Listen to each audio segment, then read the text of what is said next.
अच्छी interviewing skills पैदा करें। तो जब आप ये स्किल आपके पास आ जाएगी तो फिर आप बड़ी आसानी के साथ अपने क्लाइंट से जो मुतल्लिका हकाइक है उस केस से वो अच्छे तरीके से निकाल सकें। तो आपके पास एक केस को तैयार करने के लिए जो रॉ मटेरियल होता है फैक्ट्स का, वो आपने अच्छी लिसनिंग स्किल्स के जरिए अपने क्लाइंट से निकलवा लिया। उसके बाद दूसरा स्टेप आ जाता है मुकदमे का, वो है मुतल्लिका कानून। यानी कि ये फैक्ट्स हैं, इस फैक्ट्स के ऊपर मुतल्लिका कानून कौन सा लगेगा, कौन सा लॉ है जो एप्लीकेबल है इसके ऊपर। तो उस लॉ को समझने के लिए या फैसला करने के लिए कि ये, या जजमेंट करने के लिए कि ये कौन सा लॉ लगेगा, उसके लिए आपको रीडिंग हैबिट चाहिए कि आपको लॉ की, आप लॉ का पता हो, आपको आइडिया हो लॉज का, आपको पढ़ने की आदत है। और दूसरी चीज क्रिटिकल थिंकिंग, क्योंकि अगर आपको लॉ का पता भी होगा लेकिन अगर आप उसके अंदर डिफ्रेंशिएट नहीं कर सकेंगे, आपकी क्रिटिकल थिंकिंग उतनी एक्टिव नहीं है या आपने उसे पॉलिश नहीं किया, तो आप फैसला नहीं कर पाएंगे कि इसके ऊपर कौन सा लॉ लागू होता है। क्योंकि बेसिकली हमारा जो लॉज हैं वो बड़े ओवरलैप करते हैं एक दूसरे के ऊपर, या इस तरह से कहा जा सकता है कि उनकी आपस में कन्फ्लिक्टिंग नेचर है। तो इस वजह से ये एक बहुत मुश्किल मरहला होता है कि आप जब ये डिसाइड करते हैं कि इस पे कौन सा लॉ एप्लीकेबल है। तो मुकदमे के दो चीजें आपने पहले मुकम्मल कर ली, और वो थे हकाइक फैक्ट्स और लॉ। जब आपने मुकदमा तैयार कर लिया तो फिर दूसरी स्टेज इस पे आ जाती है बयान करना, या इसे यूं कहा जा सकता है कि अच्छी तरह से बयान करना।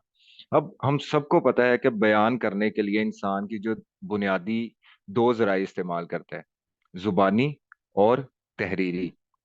अगर हम क्रिमिनल, जैसा कि लॉ की बुनियादी दो शाखें हैं, क्रिमिनल और सिविल। क्रिमिनल की बात करें तो उसमें जुबानी जो बयान करना है वो ज्यादा अहमियत का हामिल है, क्योंकि उसमें ज्यादातर आपको बोल के जज को समझाना होता है।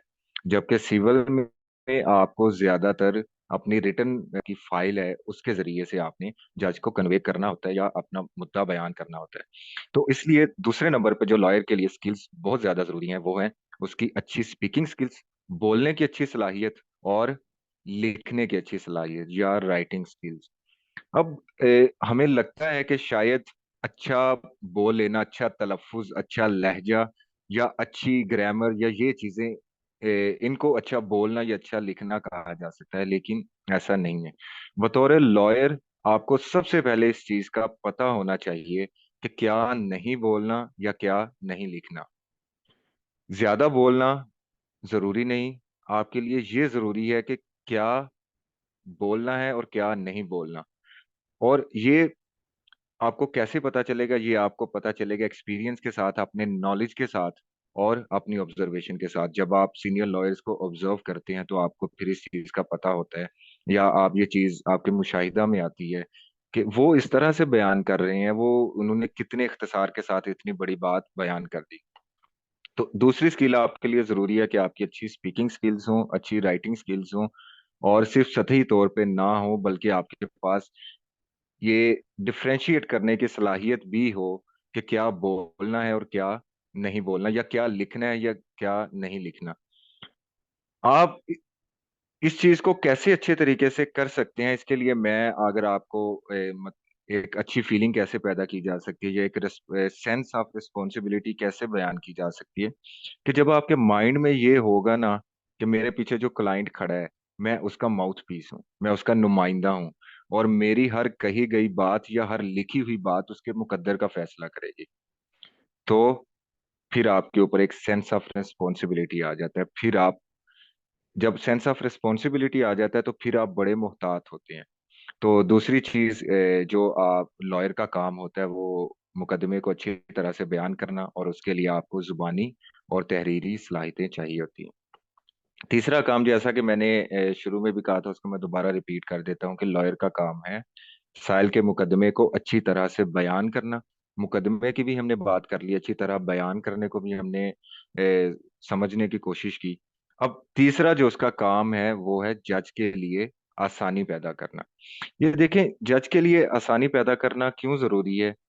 इस वजह से कि एक जज को रोजाना, अगर हम लाहौर की बात करें तो हम देखते हैं कि एक जज के pass on average 125 150 cases daily लगते हैं।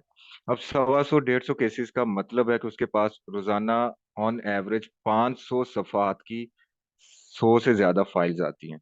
अब एक इंसान जो ह्यूमन माइंड है या एक इंसानी दिमाग है, उसके ये बस की बात नहीं है कि वो 100 150 फाइल्स, या अगर ऑन एवरेज हम 500 पेजेस भी लगाएं तो एक जज को तकरीबन 5 से 6 हजार जो उनके सफहात हैं फाइल्स के, उनसे गो थ्रू होना पड़ता है। तो ये एक इंसानी दिमाग के लिए ये मुमकिन नहीं है कि वो इतने सफहात को से गो थ्रू भी कर सके और फिर उसको कंपनी हैंड भी कर सके या उसको अपने जहन में जज भी कर सके। तो आपने बतौर वकील क्या करना है कि आप जिस फाइल में पेश हो रहे हैं उसमें आपके लिए जज के लिए आसानी पैदा करनी है। जब आप जज के लिए आसानी पैदा करेंगे तो आपने अपना काम पूरा कर दिया है। इस पे आ जाते हैं कि जज के लिए आपने आसानी कैसे पैदा करनी है। जज के लिए आसानी आप इस तरह से पैदा कर सकते हैं कि सबसे पहले आपको अपनी फाइल पे मुकम्मल अबूर हासिल हो। इन केस अगर जज ने कहा है कि फलां डॉक्यूमेंट तो आप फौरी बताएं सर फलां पेज पे, इससे होगा ये कि जज